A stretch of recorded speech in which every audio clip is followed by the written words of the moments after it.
Hello guys, welcome to our lecture ancient history. Ancient history में आज होगा वैदिक पीरियड। वैदिक पीरियड में पार्ट वन हो चुका है। पार्ट वन में हम ऋग्वेद के बारे में पढ़े थे। ऋग्वेद बेसिकली ये जो ऋग्वेद है ये अर्ली वैदिक का पार्ट है। अर्ली वैदिक पीरियड, अर्ली वैदिक पीरियड। अभी जो हम पढ़ेंगे वो है लेटर वैदिक पीरियड। लेटर वैदिक पीरियड। इस पार्ट में हम ऋग्वेद और लेटर वैदिक में क्या क्या डिफरेंसेज है उन सब के बारे में डिटेल से पढ़ेंगे। अब देखिए, अगर आपको नोट्स चाहिए तो ये डिस्क्रिप्शन बॉक्स में टेलीग्राम का लिंक है, तो आप वहां से जाके क्या कर सकते हैं, नोट्स ले सकते हैं। स्टार्ट करते हैं अपना लेक्चर आज का। देखिए, हम क्या क्या पढ़े थे वैदिक पीरियड में। तो हम टाइम पीरियड के बारे में सबसे पहले देखे थे। टाइम पीरियड में देखिए, जो स्टार्टिंग टाइम पीरियड है वैदिक पीरियड का वो है 1700 बीसी और एंडिंग कब है 600 बीसी। और ये जो टाइम पीरियड है 1700 से लेके 1500 बीसी तक, इसको बोला जाता है अर्ली वैदिक, अर्ली वैदिक पीरियड। इसी अर्ली वैदिक पीरियड में हम पढ़ते हैं ऋग्वेद, ऋग्वेद। उसके बाद जो 1500 बीसी है और 1600 बीसी, इसके बीच में है लेटर वैदिक। लेटर वैदिक, लेटर वैदिक में कौन सा है? एक है सामवेद, सामवेद, यजुर्वेद और अथर्ववेद। आइए डिस्कशन करते हैं सबसे पहले कि क्या क्या हम पढ़ चुके हैं। तो ये सब हम देख लिए थे कि जो हमारा सिलेबस है उसमें हमको वेदाज जो है वो सबसे ज्यादा इंपॉर्टेंस है, इसी को बोलते हैं वैदिक पीरियड। वेदाज वैदिक पीरियड का ही पार्ट है। उसके उसी टाइम पीरियड में ब्रह्मनाज भी है, उपनिषद भी है, अर्यंकाज भी है, रामायण और महाभारत। रामायण जो कि वाल्मीकि द्वारा लिखा गया और महाभारत जो कि वेद व्यास द्वारा लिखा गया है। यहाँ पे ये वेदाज में तो हम क्या भी बात की कि एक है अर्ली वैदिक और एक है लेटर वैदिक। अर्ली वैदिक में हम ऋग्वेद के बारे में बात करते हैं, जबकि यजुर्वेद, सामवेद और अथर्ववेद ये सब किसका पार्ट है? लेटर वैदिक का। इसमें देखिए, हम बात किए थे कि ऋग्वेद का जो कंपोजर है उसका नाम है आर्यन। आर्यन जो है, जिसको आर्य आर्यन बोलते हैं, ये ऋग्वेद का कंपोजर है। ये बेसिकली ये इंडो यूरोपियन से इंडिया भारत आया था। ये जो रीजन है इंडिया का, नॉर्थ वेस्टर्न रीजन, सबसे पहले यही आया था अर्ली वैदिक पीरियड में, अर्ली वैदिक पीरियड में। और ऋग्वेद में 10 से 28 हिम्स है। हिम्स यानी कि पैराग्राफ मान लीजिए, इस तरह का। देखिए, ऋग्वेद के बारे में सबसे पहले बात करते हैं। ऋग्वेद में बेसिकली जो आर्य था, ये हमारा वेस्टर्न मोस्ट, ये नॉर्थ वाला पार्ट में, नॉर्थ के वेस्ट वाला पोर्शन में सबसे पहले आया था आर्य। लेकिन धीरे धीरे क्या हुआ, ये पूरा इंडो गैंगेटिक प्लेन तक फैल गया। ये कब फैला? लेटर वैदिक में। लेटर वैदिक में, लेटर वैदिक में क्यों फैल पाया? क्योंकि लेटर वैदिक में आयरन जो है, आयरन जो है इसका यूज बहुत मेजर पोर्शन में होना स्टार्ट हो गया था। जबकि आप ऋग्वेद में बोलिएगा, ऋग्वेद में तो कहीं भी आपको आयरन मेंशन नहीं दिखाई देगा आपको, आयरन कहीं भी। तो ऋग्वेद में बेसिकली ये जो आर्यन है ये इंडो यूरोपियन स्टेट है, वहां से आया क्यों? तो इसका रीजन है कि बेसिकली उस टाइम क्या होता था, लोग कैटल कीपिंग यानी कि जो पशुपालन है उस तरह का काम करता था। तो पास्चर के तलाश में, यानी कि जो चरागाह होता उसके तलाश में, ये एक जगह से दूसरी जगह भटकते थे। तो उसी टाइम में ये इंडिया वाला रीजन इसको मिल गया और धीरे धीरे ये पूरा इंडिया को कवर कर लिया। लेटर वैदिक में देखिएगा तो ये सारा, ये वाला पार्ट भी और ये वाला पार्ट भी और ये वाला पार्ट भी, सबको कंप्लीटली कवर कर लिया है। इस स्लाइड में देखिए आप, लेटर वैदिक पीरियड का स्लाइड है ये। देखिए, सबसे पहले अर्ली वैदिक में कहाँ आया था? नॉर्थ वेस्टर्न पार्ट में। लेकिन धीरे धीरे पूरा इंडो गैंगेटिक प्लेन्स कवर कर लिया और यहाँ तक का जो रीजन है येलो कलर से, इसको बोला जाता है आर्यवर्त। उसके बाद नीचे वाला रीजन में जाइएगा, यहाँ तक, इसको बोला जाता है मध्य भारत। और सबसे सदर्न पार्ट जो है इंडिया का, उसको बोलते हैं दक्षिणापथ। ये कहाँ पे मेंशन किया गया है? तो ये है सतपथा ब्राह्मण। उसमें ये बात मेंशन हुआ है कि ये जो एरिया है ये सब ऐसा क्लासिफाई है। अब सतपथा ब्राह्मण में ये भी बोला गया है कि ये जो एरिया है यहाँ पे बहुत ज्यादा आयरन का यूज हुआ था, आयरन प्लग यानी कि जो कुल्हाड़ी होता है उसका। तो बेसिकली क्या होता था, तो जितना जो फॉरेस्ट वाला एरिया है इंडो गैंगेटिक प्लेन में, फॉरेस्ट वाला एरिया, इसको कट कर दिया, कुल्हाड़ी से कट कर दिया और साथ में जो बच गया उसको आग लगा दिया गया। इसमें फायर का भी यूज है और कटिंग यानी कि कुल्हाड़ी से काटा भी गया है। यह है सतपथा ब्राह्मण। देखिए, नेक्स्ट आइए, हम क्या क्या पढ़े थे। एक है अर्ली वैदिक और एक है लेटर वैदिक। अर्ली वैदिक में ऋग्वेद है, जो कि जिसका टाइम पीरियड क्या है 1500 बीसी से 1000 बीसी तक। और इस टाइम अर्ली वैदिक में ज्यादातर जो एविडेंस मिला है वो ओरल फॉर्म का ही है, यानी हमको रिटन एविडेंस बहुत कम मिला है। एक ही मिला है, वो क्या है ऋग्वेद में, वो भी बहुत बाद में लिखा जा चुका है। लेटर वैदिक में हमको मिला है यजुर्वेद, सामवेद और अथर्ववेद। इसका टाइम पीरियड है 10,000 बीसी से 600 बीसी तक। अर्ली वैदिक में हम बात किए थे कि इसमें है एक सप्त सिंधु करके नाम है। तो ये बात करता है लैंड ऑफ सेम रिवर, यानी कि एक हो गया इंडस, दूसरा है सरस्वती, उसके बाद है 5 रिवर जो कि पंजाब में है, सतलज, ब्यास, रावी, चेनाब, झेलम। इन सब के बारे में डिटेल से बात हुआ। इंडस को सबसे मेजर पोर्शन में बात किया गया है। अब देखिए यमुना जो है इसको केवल 2 बार ऋग्वेद में मेंशन है, जबकि गंगा को केवल 1 बार। अब लेटर वैदिक में जब जाइएगा तो ये बेसिकली क्या हुआ था कि ये वाला जो जितना जो एरिया है, इन सब के बारे में नॉलेज था, इन सब के बारे में क्या था, नॉलेज था पूरा इंडिया के बारे में। तो यहाँ दो जो एक ocean, Arabian ocean, sorry Indian ocean, और एक सी जो है अरबियन सी, इस दोनों के बारे में मेंशन किया गया, अरबियन सी और इंडियन ओशियन या इंडियन सी। उसके बाद है हिमालयन पीक्स, इसके बारे में जिक्र किया गया है। विंध्यन माउंटेन जो है, जो कि एमपी वाला रीजन में है सबसे ज्यादा फैला हुआ, उसके बारे में बात हुआ इसमें। तो ये एविडेंसेज है कि कौन कौन सा जगह है जिसके बारे में बात हुआ है।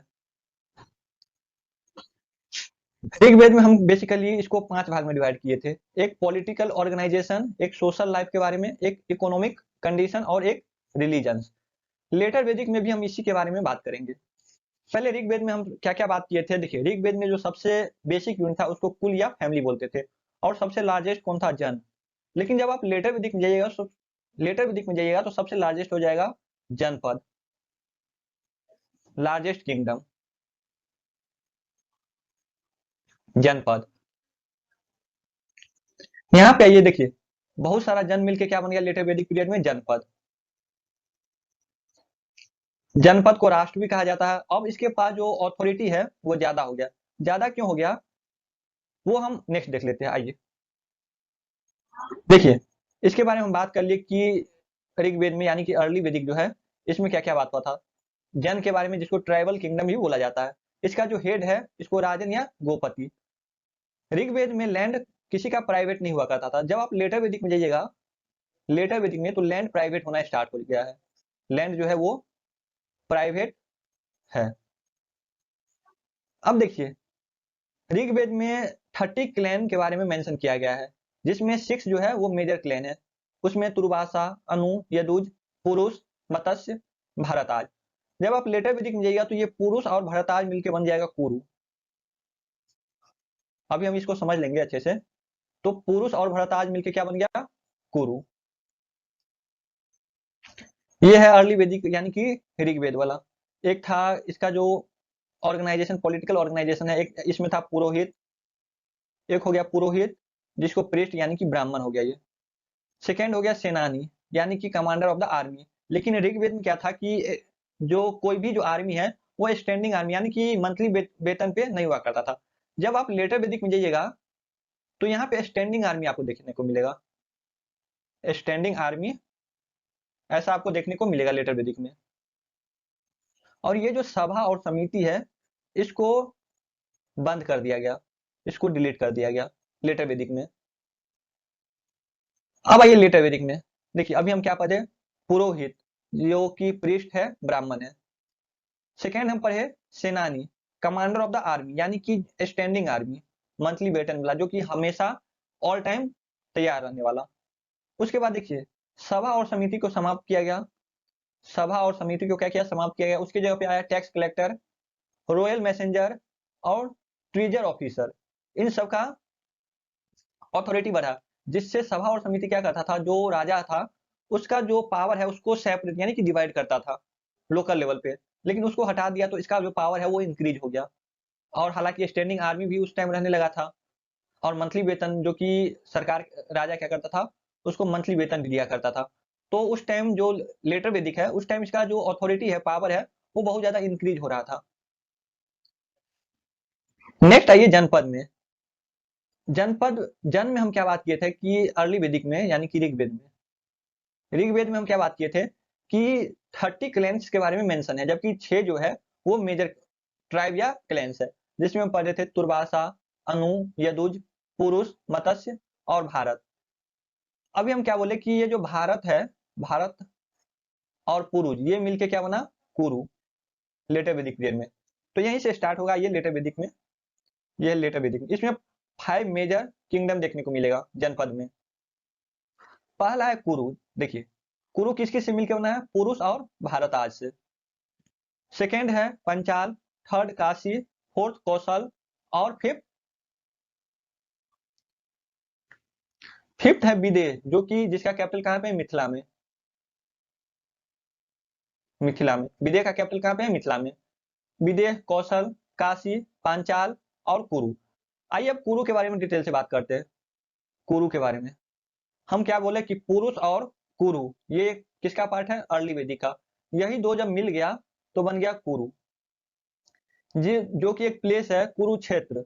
कुरुक्षेत्र कहाँ पे है, मेरठ के आसपास में, यूपी वाला रीजन में कुरुक्षेत्र, ये अपर द्वार वाला रीजन में है। अब इसका जो राजा हुआ करता था, एक का नाम है परीक्षित और दूसरे का नाम है जनमेजय।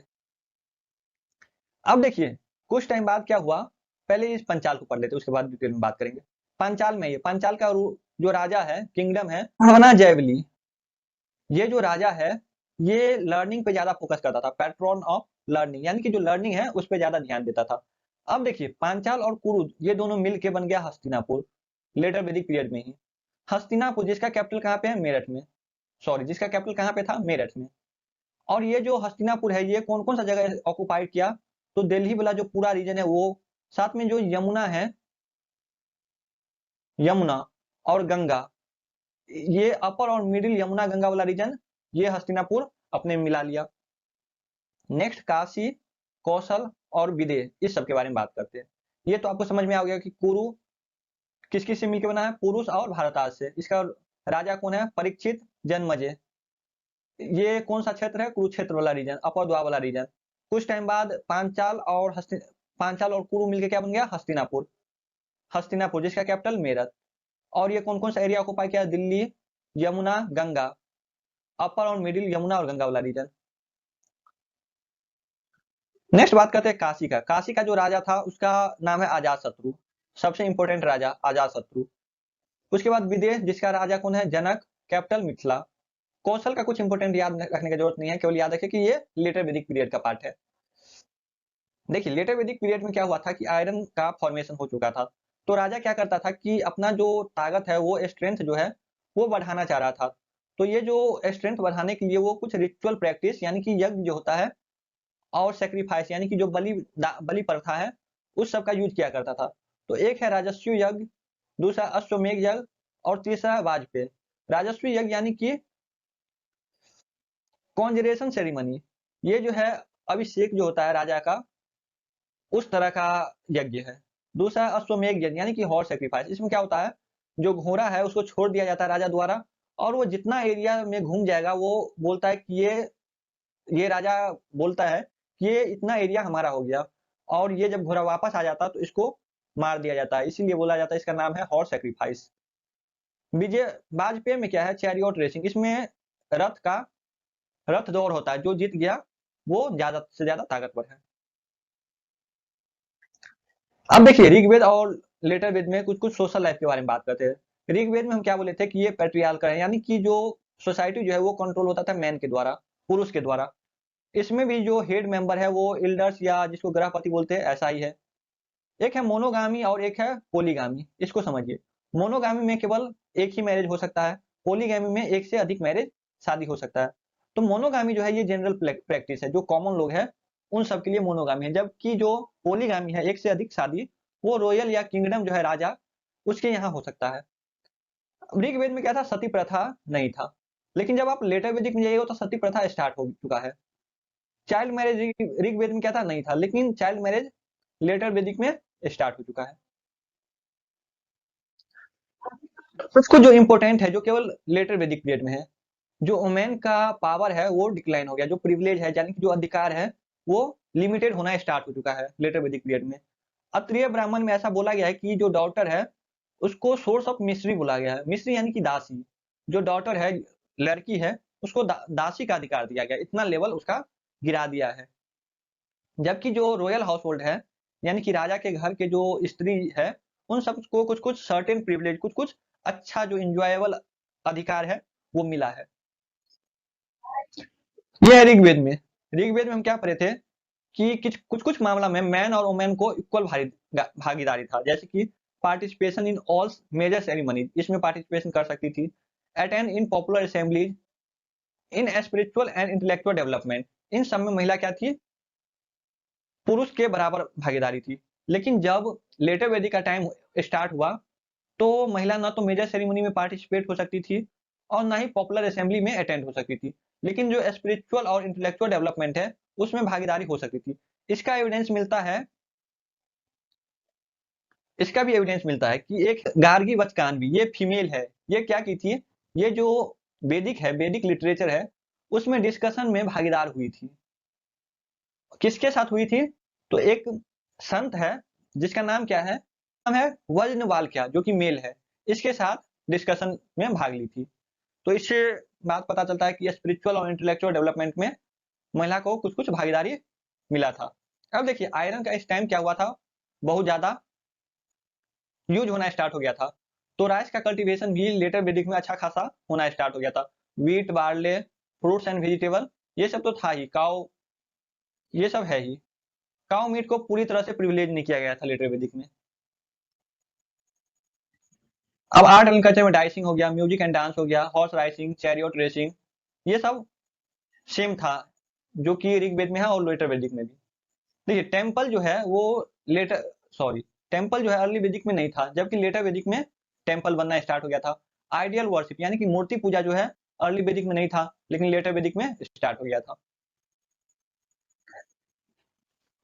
ऋग्वेद में क्या था कि देखिए आर्यन जो है वो गोरा था, फेयर था, जबकि वहां का इंडिया का जो नेटिव लोग था वो डार्क, यानी कि जो श्यामला होता, ब्लैकिश टाइप पे वैसा था। तो आर्यन क्या किया, इसको हरा दिया, वार में हरा दिया नेटिव्स को, और इसका नाम बताया कि ये तुम हमारे दास हो, दास दस्यु, ऐसा करके बोलना स्टार्ट कर दिया। और इसको एक वर्ग यानी कि जो कैटेगरी होता है उसमें डिवाइड कर दिया, जिसको बोला क्षुद्र, कि अब तुम क्षुद्र हो।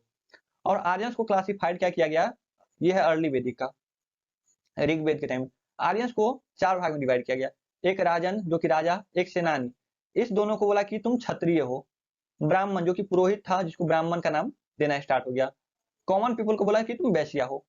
यहाँ पे ये वर्ण सिस्टम में, जिसको बोला जाता है वेदिज्म का फोर फोल्ड सोशल डिवीजन, जिसमें माउथ को बोला गया कि तुम, माउथ में का जो पोर्शन है उसको बोला कि ये ब्राह्मण है। आर्म्स वाला पार्ट को बोला कि क्षत्रिय। लेग्स वाला जो थाई है उसको बोला वैश्या। और फिट जो कि सबसे लोअर पोर्शन है उसको बोला क्षुद्र, जो कि इंडिया का नेटिव था, इंडियन नेटिव था। लेकिन ये जो अर्ली वैदिक की बात है, अर्ली वैदिक में ये रिजिड नहीं था, ये रिजिड नहीं था। ये क्या हो सकता था, ब्राह्मण से क्षत्रिय, क्षत्रिय से वैश्या, वैश्या से क्षत्रिय, और क्षुद्र से क्षत्रिय, क्षुद्र से वैश्या। इसमें कन्वर्ट यानी कि ट्रांसफॉर्मेशन था, ट्रांसफॉर्मेशन हो सकता था। लेकिन जब आप लेटर वैदिक में जाइएगा तो ये रिजिड हो गया था। ये क्या हो गया था, रिजिड हो गया था, यानी कि ब्राह्मण से आप क्षत्रिय में कन्वर्ट नहीं हो सकते थे, किसी भी हाल में ब्राह्मण से क्षत्रिय नहीं बन सकते थे, या क्षत्रिय से ब्राह्मण नहीं बन सकते। अगर आपका जन्म ब्राह्मण कुल में हो गया तो आप ब्राह्मण हो, आपका जन्म अगर क्षत्रिय कुल में हो गया तो आप क्षत्रिय हो। ऐसा सिस्टम यानी कि रिजिड हो गया था, four fold social division. Rigveda में क्या था, कि ज्यादातर जो ऑक्यूपेशन था, इकोनॉमिक कंडीशन था, वो कैटल पे डिपेंड था, यानी कि जो काव है या कैटल है, इस पे बटा हुआ था। लेकिन जब लेटर वैदिक पीरियड में जाएगा तो एग्रीकल्चर बेस्ड था, एग्रीकल्चर बेस्ड था। ये सब बात हो चुका है अर्ली वैदिक में। अगर आप नहीं समझ पा रहे हो तो अर्ली वैदिक वाला पार्ट आप देखिए पहले। यहाँ पे आइए लेटर वैदिक में। तो लेटर वैदिक का इकोनॉमिक कंडीशन देखिए। पास्टोरल कौन सा टाइम था, ये था ऋग्वेद का। ऋग्वेद में कौन था, पास्टोरल। लेकिन जब आप लेटर वैदिक में जाइएगा तो ये फुल्ली एग्रीकल्चर बेस्ड था, यानी कि यहाँ पे आयरन का यूज हो रहा था, जो कि फॉरेस्ट को कट करता था और कल्टीवेशन यहाँ पे करता था। आयरन प्लग का बहुत ज्यादा यूज हो रहा था, एग्रीकल्चर बेस्ड था। जो मेजर ऑक्यूपेशन है वो एग्रीकल्चर। और जो मेन्यूर है इसका भी नॉलेज था। मेन्यूर क्या होता है, फर्टिलाइजर, फर्टिलाइजर जो कि खाद बोल सकते हैं। इकोनॉमिक ही कंडीशन है जो कि ऋग्वेद का ही है। तो उस टाइम जो मेन जो ऑक्यूपेशन था वो था कैटल रियरिंग, यानी कि जो पशुपालन है वो, फार्मिंग, कारपेंट्री, स्पाइनिंग, गॉल्डस्मिथ, पॉटरी, और ट्रेड जो है वो बार्टर सिस्टम में हो रहा था। Fighting, metal work, copper, bronze, और गोल्ड को क्या करता था, ट्रेड में यूज किया करता था, जिसको क्या बोलते थे, नेस्क, गोल्ड को। और ये काम जो ऑक्यूपेशन वाला काम है ये ज्यादातर मेल किया करता था। फीमेल हाउस वर्क उस टाइम भी क्या करती थी। देखिए मेटल वर्क में आपको दो चीज मिला है यहाँ पे, एक हो गया कॉपर और दूसरा ब्रॉन्ज, लेकिन आपको आयरन, आयरन जो है वो ऋग्वेद में कहीं भी मेंशन नहीं है। आयरन लेटर वेदिक से स्टार्ट हुआ है मेंशन होना।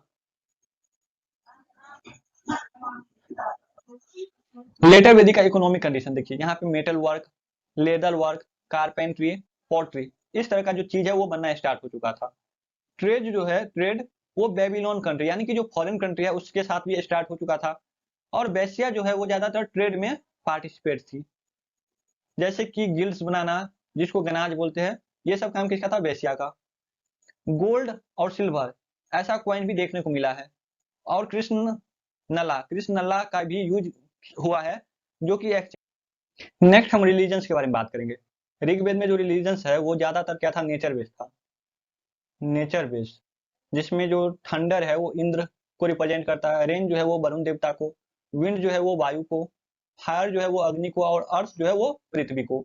लेकिन इन सब में जो ऋग्वेद में सबसे जो ग्रेटेस्ट था उसको थंडर यानी कि इंद्र को बोला गया ग्रेटेस्ट। आप देखिए लेटर वैदिक में जब जाइएगा तो यहाँ पे प्रजापति, विष्णु और रुद्र, प्रजापति यानी कि द क्रिएटर, विष्णु प्रोटेक्टर, और रुद्र डिस्ट्रॉयर, इस सब में क्लासिफाई हो चुका था लेटर वैदिक टाइम में। ये जो सेक्रीफाइस है यानी कि बलि प्रथा जिसको हम बोलते हैं, इसका जो इम्पोर्टेंस है वो ज्यादा हो गया था। और इसका हेड कौन था, ब्राह्मण, प्रीस्ट। और प्रेयर्स जो है, यज्ञ सब, ये कम हो गया था अर्ली वैदिक की तुलना में। यहाँ पे ऋग्वेद में आपको टेम्पल्स या आइडल वर्शिप के बारे में कोई भी एविडेंस नहीं है। लेकिन जब आप लेटर वैदिक में जाइएगा तो आपको टेम्पल के बारे में भी देखने को मिलेगा, और आइडियल वर्शिप यानी कि जो ब्रह्मा विष्णु महेश है उन सब के बारे में भी बात हुआ है। देखिए ये पार्ट है अर्ली वैदिक का, अर्ली वैदिक, और ये पार्ट है लेटर वैदिक। चेंज क्या हुआ ये देखिए, चेंज हुआ कि पॉलिटिकल ऑर्गेनाइजेशन जिसको जन बोलते थे, लार्जेस्ट यूनिट को, लेटर वैदिक में उसी को जनपदा बोला, जन को बहुत सारा जन इसमें मिक्स हो गया। सोशल लाइफ जो था वो इगैलिटेरियन था, यानी कि ज्यादा डिस्टिंक्शन नहीं था। और जो सोशल लाइफ लेटर वैदिक में जाइएगा तो वर्ण सिस्टम हो गया था, क्षुद्र वैश्या इस तरह से होना स्टार्ट हो गया था। इकोनॉमिक कंडीशन पेस्टोरल था, लेकिन जब लेटर वैदिक में जाइएगा तो ये एग्रीकल्चरल हो गया था। रिलीजन्स जो है वो वैदिज्म से ब्रह्मनिज्म इसमें ट्रांसफर हो गया था। ऋग्वेद भी समाप्त हो गया, लेटर वेद भी समाप्त हो गया।